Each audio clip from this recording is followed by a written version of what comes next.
Hi, fifth graders. This is Mrs. Feldman, and today I'm going to be reading you The Village That Vanished.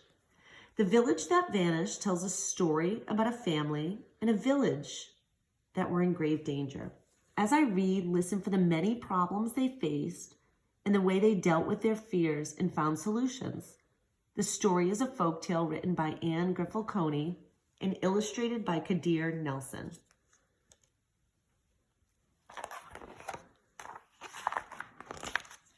Gather round, my people, gather round and hear the voices of your ancestors in this tale of courage and of sacrifice.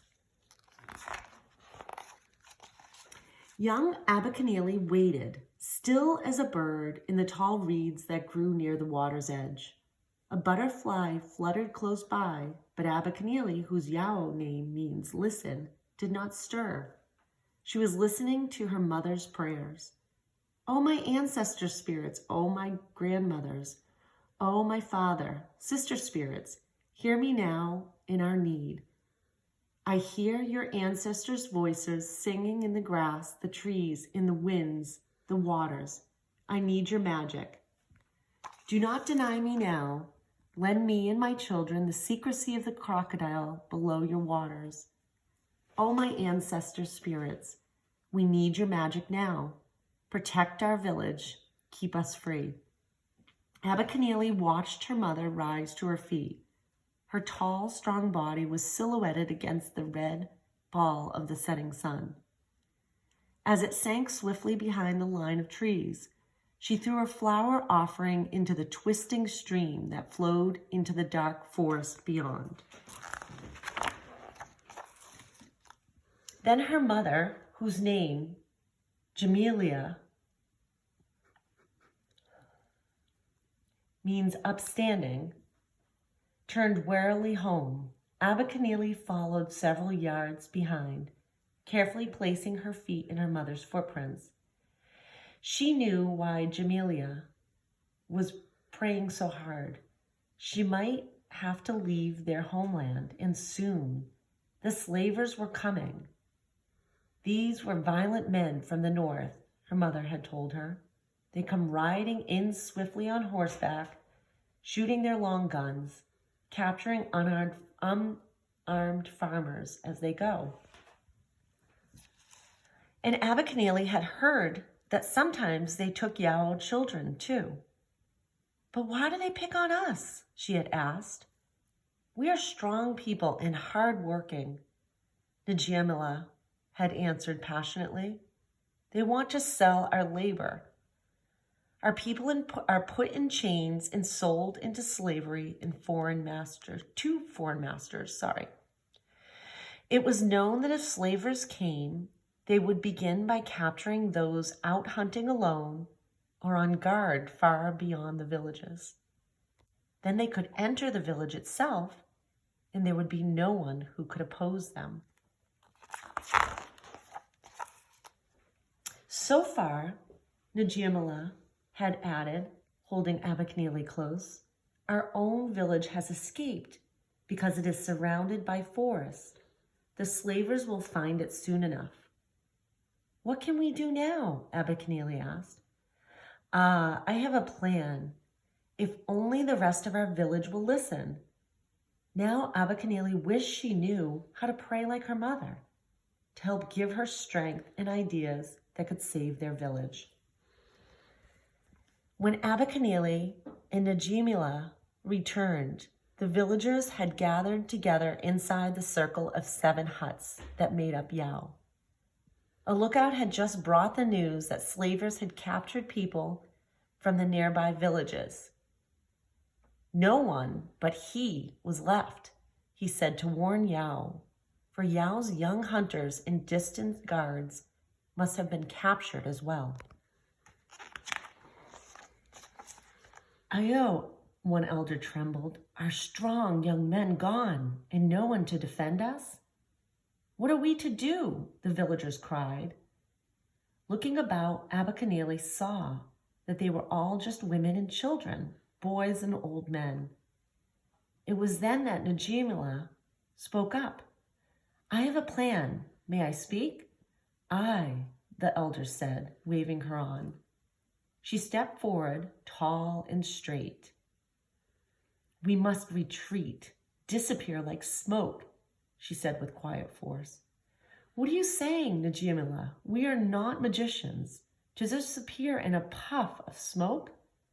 Do not joke at such a time.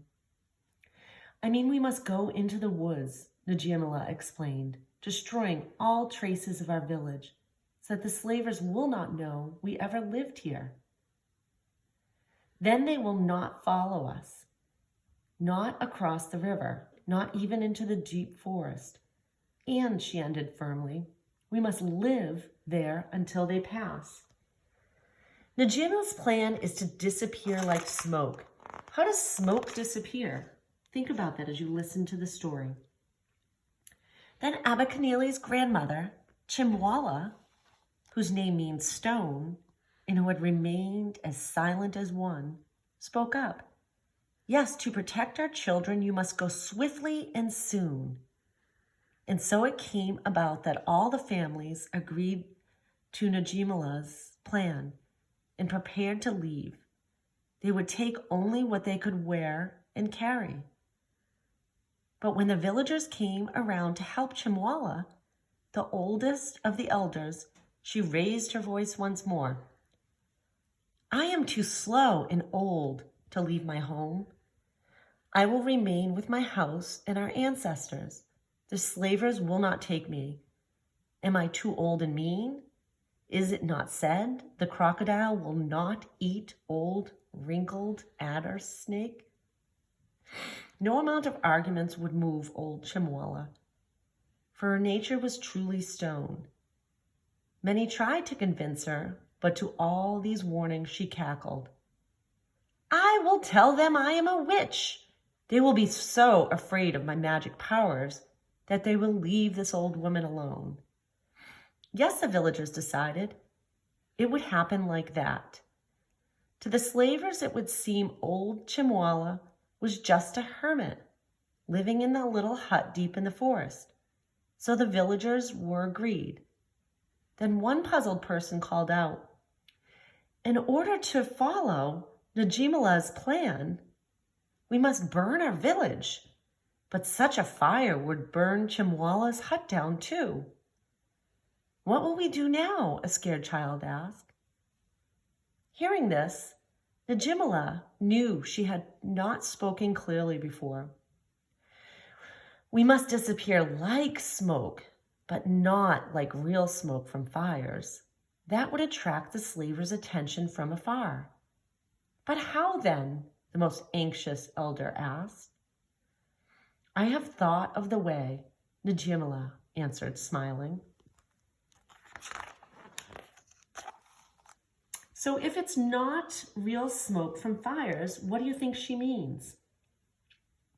Each family will have to take apart its own hut quickly, stick by stick, stone by stone, and bury it and scatter it in the woods.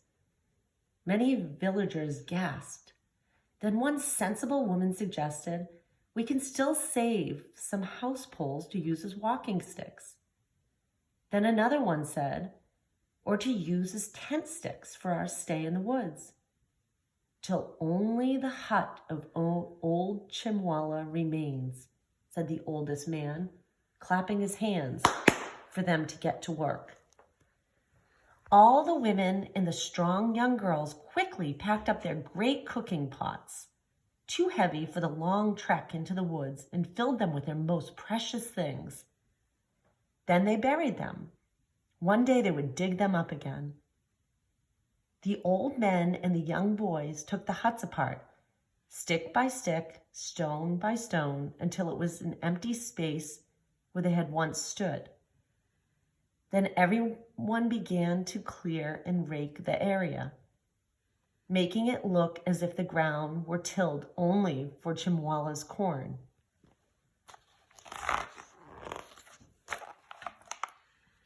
Soon it seemed clear Chimwala's hut had always stood alone like that, surrounded only by her vegetable garden and some corn rows.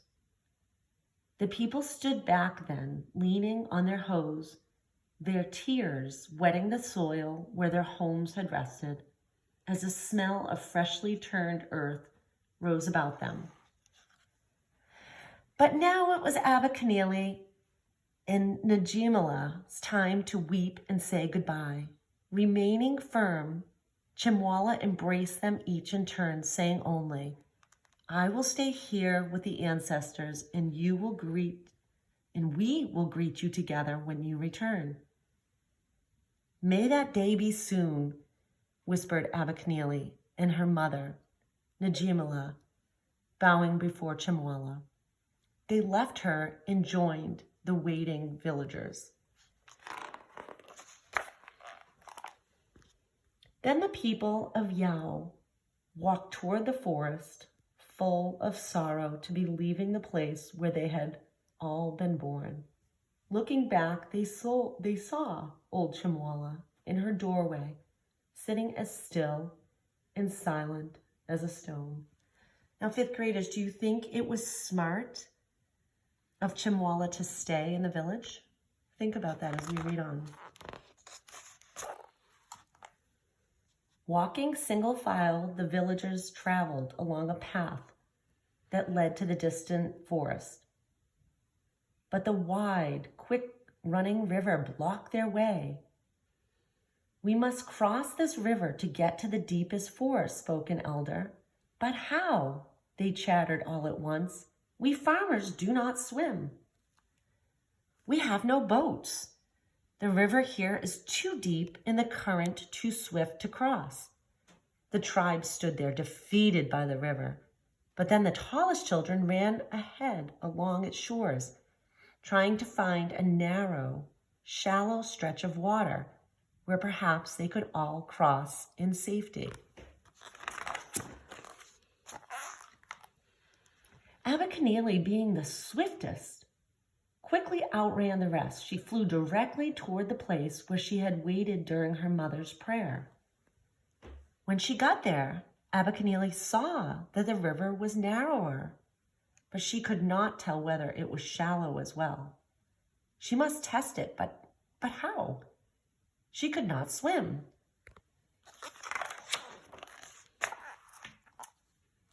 It was then that Abikenele thought, "Are we not still in the same ancient woods where every living thing can be inhabited by a loving ancestor?" She thought of her mother's prayer. How did it go? Could she pray too? The words came flowing through her as she chanted softly. "Oh, ancestor spirits, oh my mother, oh my father, oh my brother.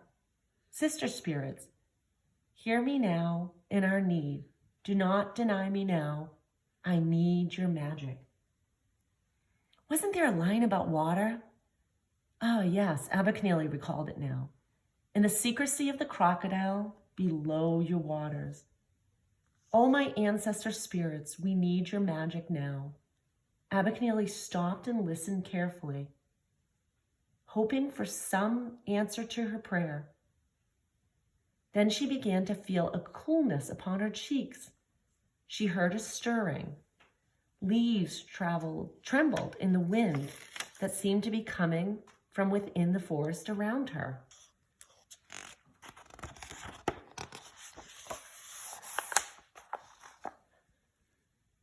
Trying to be at least as brave as her grandmother, Abikenele put one bare foot upon a slippery but solid stone, and then put the other foot upon the next, and the next, more and more bravely until she was dancing across the river. When Abikenele reached the last stone, she called back, "Come, I have found it. There is a path across the water." But this time the rest of the people had caught up, only to see Abikenele standing out upon the water. "Magic," they all exclaimed, even her mother. They were afraid Abikenele would suddenly drop out of sight into the rushing waters and drown. "See," Abikenele laughed out loud. "It is the stones beneath the water. They run all the way across." Then she danced her way back and forth and back again. See, she repeated from the other shore. It is safe, come. The people gathered at the edge of the river, but they were too timid to trust themselves to the swirling waters. Lacking faith, they saw no stones. Seeing this, the ancestral spirits ceased blowing upon the waters where these, their children. So, fifth graders, lacking faith, they saw no stones. What might that mean? Then they all came to Abercrombie in wonder. How did you find the path in the water? Like my mother before me, Abercrombie answered, looking at Najimullah. I prayed to the ancestor spirits, and they showed me the way. Hearing this, her mother hugged her brave daughter to her breast. Once Abercrombie and her people had left the river, they settled deep in the woods, quickly making simple shelters under the trees. For food, the women and small children scattered about, picking berries from the bushes and nuts from the trees. The old men and boys hunting, catching small animals and fish from the streams. And so it went. They knew they would survive. But had Chimwalla survived as well? The slavers did come to the village of Yao, or where it had once stood, riding in, whooping and hollering, firing shots, about to frighten all into submission.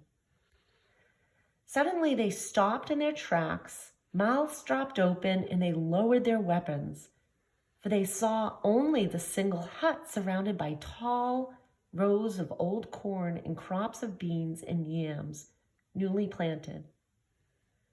Rushing up to the door where old Chimwalla sat calmly shelling pea beans, the chief slaver demanded suspiciously, "How is it you can live alone in these woods?"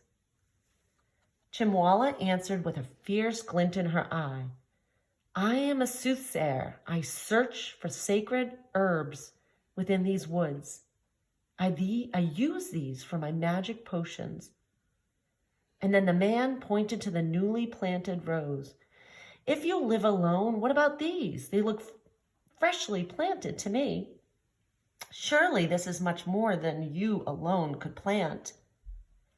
Calm as a stone, Chimwalla answered, "My distant kin used to come here and plant it for me, but now they come no more.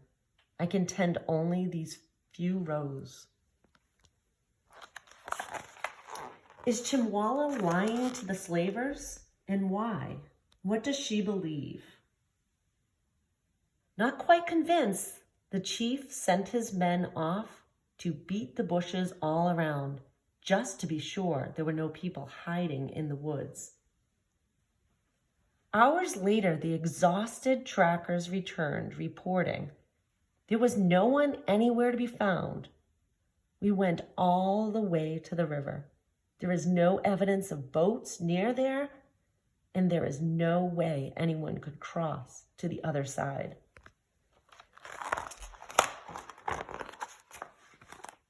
Angry at the loss of slaves he might otherwise have captured, the chief gathered his men to leave, saying, "We have been wasting our time.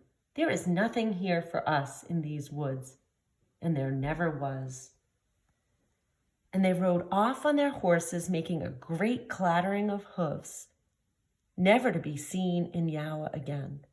And Chimwalla, sitting in her doorway, watched them go, with a faint smile etched on her stony face.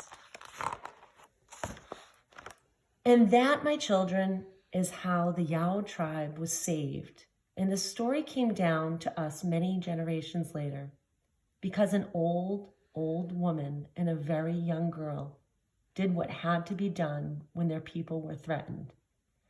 They knew that once the ancestors have spoken, one must answer not only with faith, but with courage as well.